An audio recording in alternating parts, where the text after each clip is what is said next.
اللهم صل وسلم وبارك على سيدنا محمد وعلى آله وأصحابه أجمعين. السلام عليكم، اخباركم؟ إن شاء الله تكونوا طيبين وبصحة جيدة يا رب. وصفتنا اليوم غادي تكون مسمن مغربي. سبق ودرت لكم فيديو على المسمن، لكن أحد المتتبعات طلبت مني أنني ندير لكم أو نحضر لكم مسمن بالدقيق القمح اللي هو المكون الرئيسي ديال هذه الوصفة. بسم الله. بالنسبه للمكونات فاحنا عندنا كوب ديال دقيق القمح اللي هو تيكون تقريبا بالنخاله ديالو او بالرده ديالو، الرده الناعمه اللي كتكون على شكل سميد. تقريبا 250 غرام ديال دقيق القمح الصلب.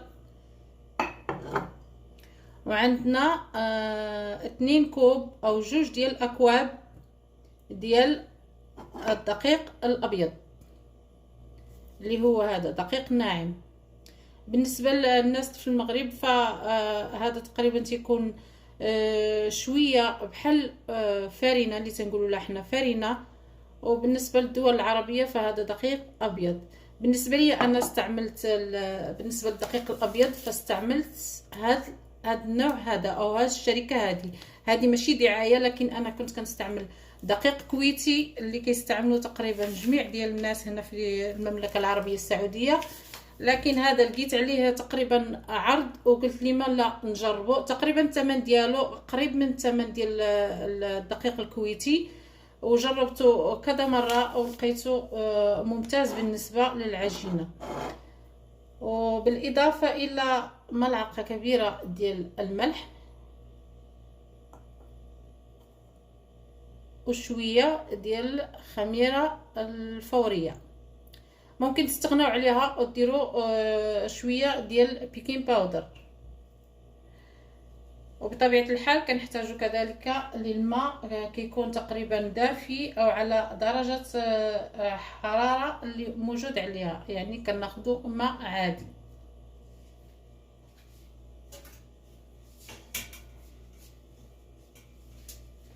بسم الله. في البدايه غادي ناخذوا اناء فاش غادي نعجنوا. بالنسبه للطحين فاحنا غادي نحاولوا نغربلوه او نشخلوه.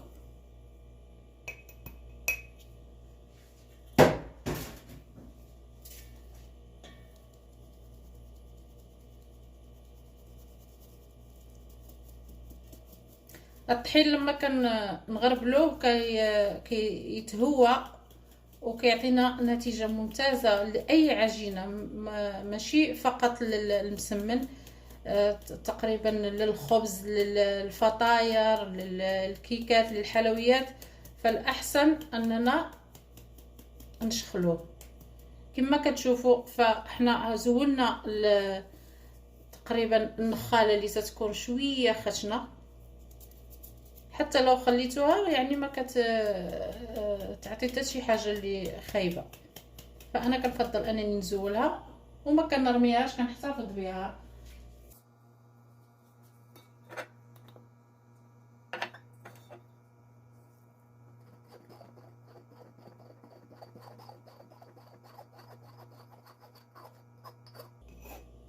بالمناسبه كنبغي نشكر الناس اللي كيتابعوا القناه ديالي، وكنتمنى انهم يدعموا القناه باللايك، بالتعاليق، الاراء ديالكم كتهمني كثير. وكندخل التعاليق باش كنشوف يعني اذا كان في شي تعليق سواء سلبي او ايجابي. انا كنتقبل كل التعاليق، فكنتمنى انكم تزيدوا من الاراء والتعاليق ديالكم، ولكم الشكر الكثير كثير، يعني كنشكركم بزاف بزاف بزاف.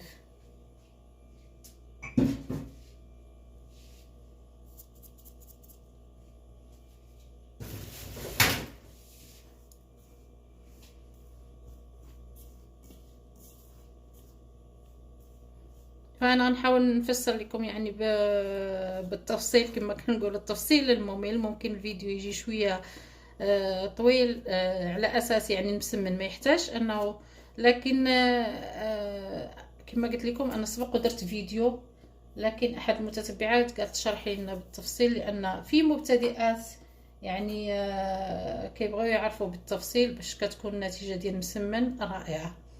فانا ضفت الملح وضفت كذلك الخميرة اللي هي قبصة صغيرة ديال الخميرة.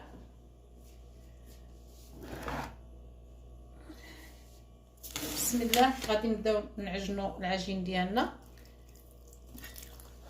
كنحاولوا في الاول نخلطوا الخميره والملح مزيان. فبالعاده في الخبز العادي ما كنوضعوش الملح مع الخميره باش الخميره كتفاعل، لكن بالنسبه للمسمن عادي، لان نحنا ما محتاجينش ان المسمن ديالنا يخمر. فقط انا كندير ديك القبيصه ديال الخميره باش ملي كنبداو نطيبوا فيه كيجي مسمن مفروق من الوسط.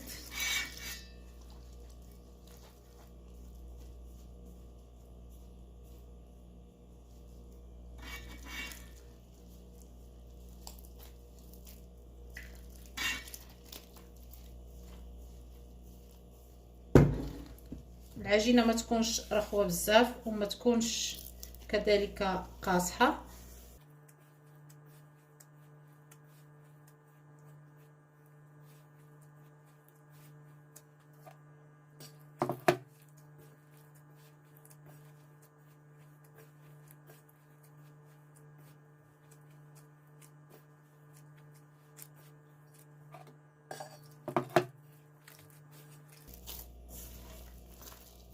غادي نكمل العجين ديالي، نحاول نجمعو ونرجع معكم، فخليكم معايا. بعد ما جمعنا العجين ديالنا فاحنا كنحاولوا ندلكوه شويه فقط باش ينسجم.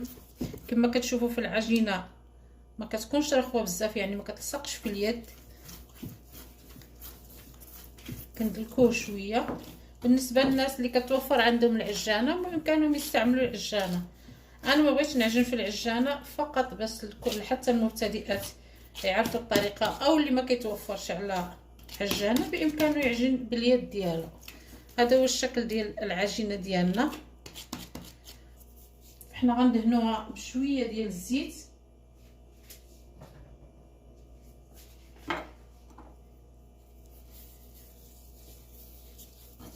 وغادي نوضعوها في كيس بلاستيكي.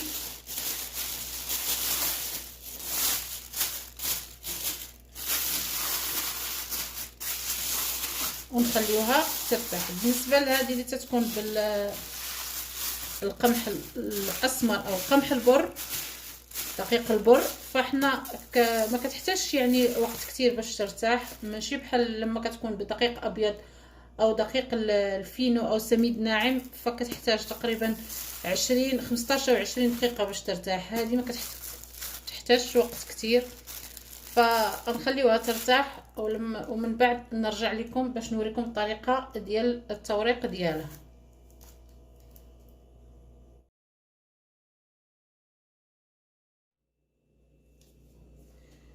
بعد ما ارتاحت العجينه فاحنا غادي نقسموها الكرات. بالنسبه لي انا غندير كرات صغيره لانني نسمن شويه يكون حجم وسط، ماشي صغير ماشي كبير.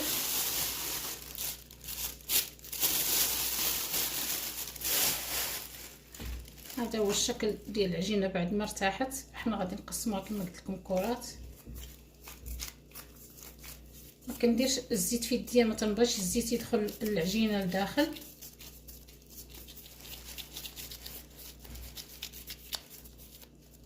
هذا هو الشكل اللي غادي ندير انا، هذا هو القياس اللي غندير انا. غادي ندهنوا الصينيه او الصحن اللي غادي نحطو فيه مثلا الكرات.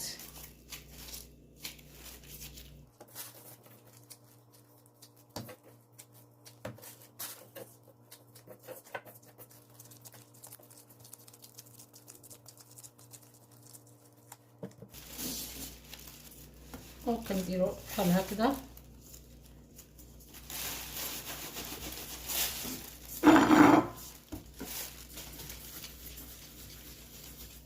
حتى هكا ياخدو شكل منسجم.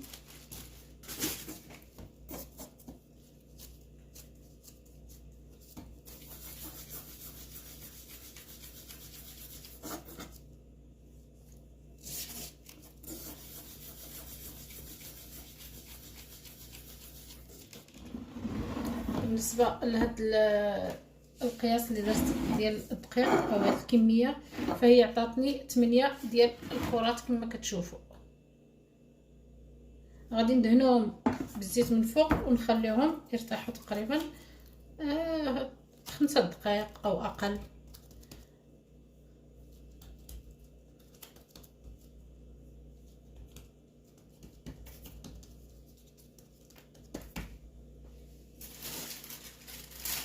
غادي نغطيوهم بالبلاستيك ونخليوهم يرتاحوا.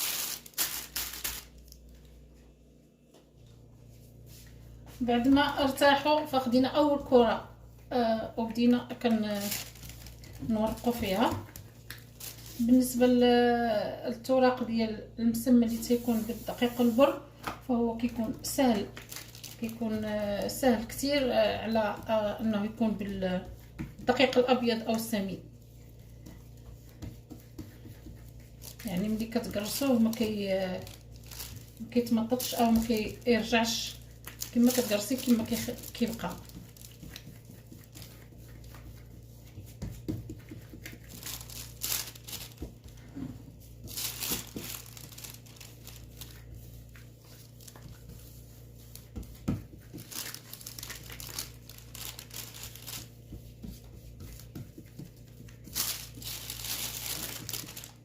كنرشوه بشويه ديال الزيت. كاين اللي كيستعمل الزيت الزبده كيجي لذيذ في المسمن، لكن انا فضلت انني نستعمل الزيت فقط.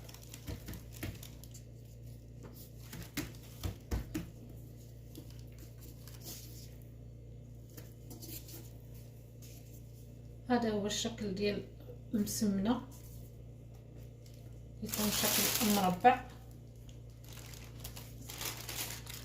فانا كنحاول نشرح بالتفصيل خصوصا للمبتدئات او اللي او الدول العربيه تقريبا.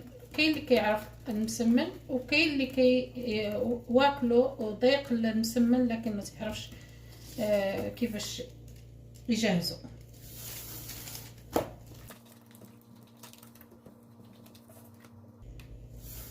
كل ما كندهنوا سطح العمل مزيان بالزيت فكيساعدنا باش نورقوا المسمن.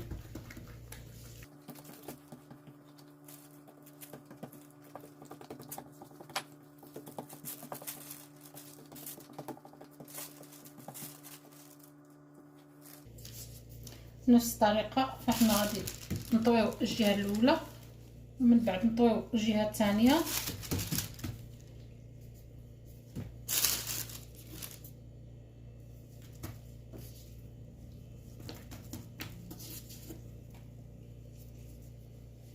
نفس الشكل ونفس الحجم. درت بالنسبه لي كما قلت لكم درت حجم وسط، ما بغيتش نديرو كبير ولا حجم صغير، والاختيار كيبقى لكم نتوما. بغيتو ديروه كبير بغيتو ديروه صغير على حساب اللي كيعجبكم.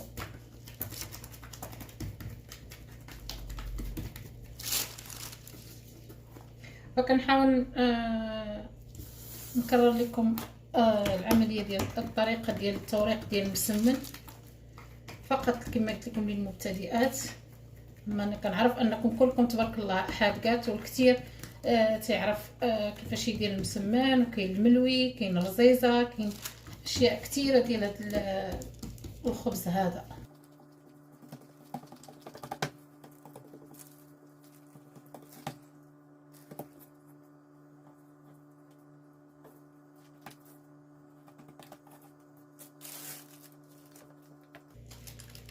غادي نستمر بنفس الطريقه ونرجع معكم باش نوريكم الطريقه كيفاش كنطيبوا المسمن ديالنا او كيفاش كنخبزوا المسمن ديالنا.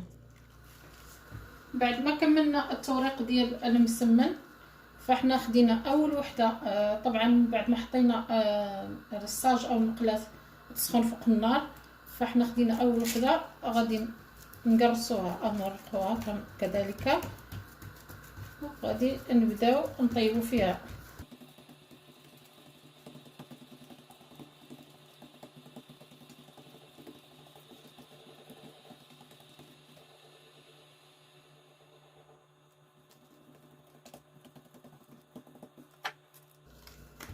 ندهنوها شويه بالزيت ومن بعد كنوضعوها في المقلاة.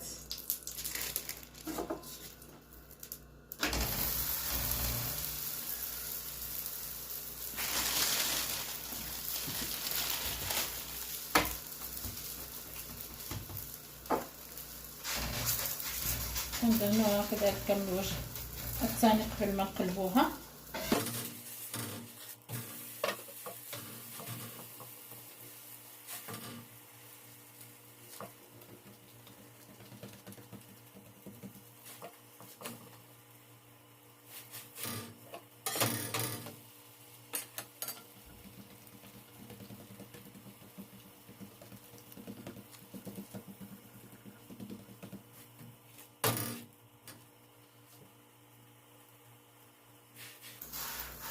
كنبقاو مرة نقلبو فيها، نحاولوا ندوروها بالشكل اللي كطراو بالطريقه اللي كتشوفوا باش كطيب من جميع الجوانب.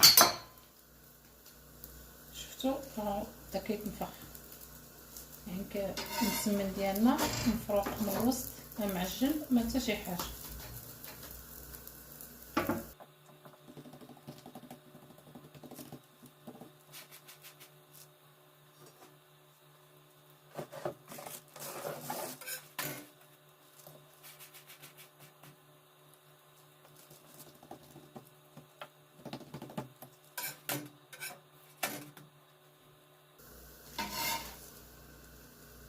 هذا الشكل ديالها بعد ما طابت.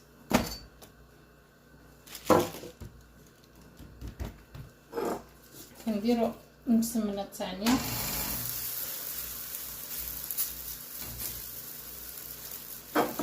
دورها كندهنوها شويه ديال الزيت قبل ما نقلبوها.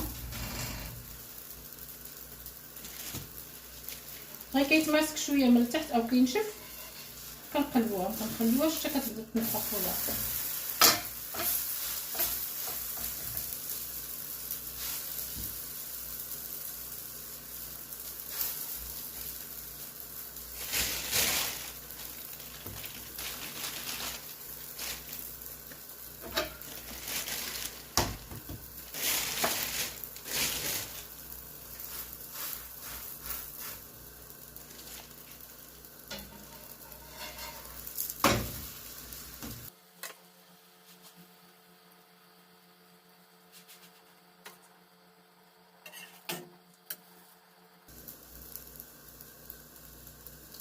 كما كتشوفوا هو كيتنفخ.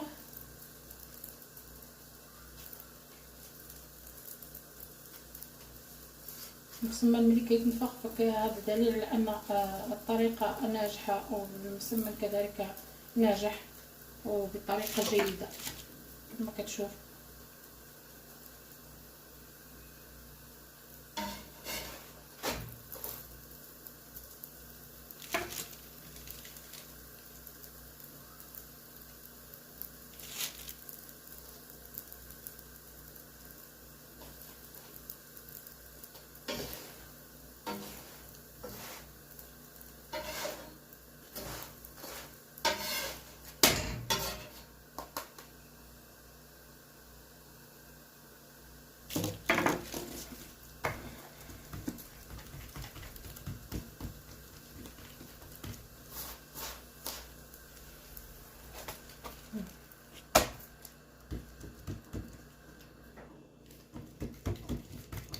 الا شفنا المقله سخنات بزاف كنقصوا منها النار، كنخليوها نار خفيفه باش ما يتلهبش لينا المسمن وما يتحرقش.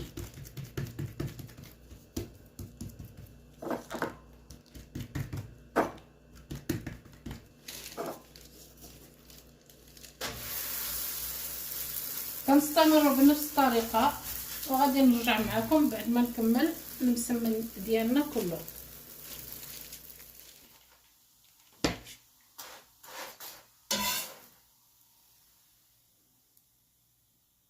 هذا هو الشكل ديال المسمن ديالنا، فكما كتشوفوا كيجي مقرمش، يعني ما معجن ما حتى شي حاجه كما كتشوفوا.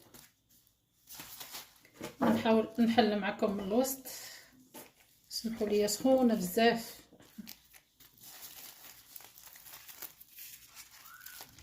هذا هو الشكل ديالها.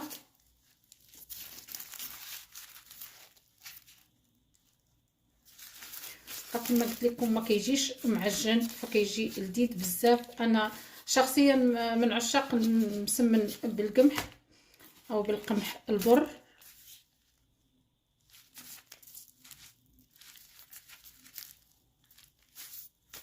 حاولوا تجربوه بهذه الطريقه، فهي لذيذه بزاف. وبطبيعه الحال القمح تيكون مفيد احسن من الدقيق الابيض. لما كديري الدقيق الابيض بوحدو، فانا كنفضل هاد الطريقه هذه، فهي لذيذه بزاف وما كتطلبش مجهود كتير، وسهله وبسيطه، ومكونات متوفره في كل بيت،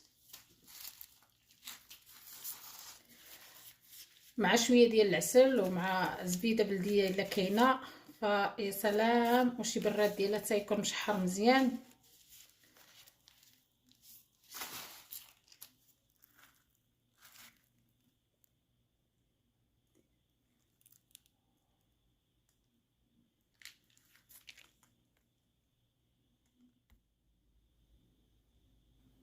أعزائي محبي ومشتركي قناة ندجات، كانت هذه هي وصفة اليوم اللي هي المسمن بالقمح أو مسمن بدقيق البر. فكنتمنى أنها تعجبكم وتنال رضاكم، وكنتمنى كذلك أنكم تعتمدوها، لأن دقيق القمح مهم جدا في حياتنا اليومية. فإلى اللقاء مع فيديو جديد ووصفة جديدة على قناة ندجات. مع السلامة.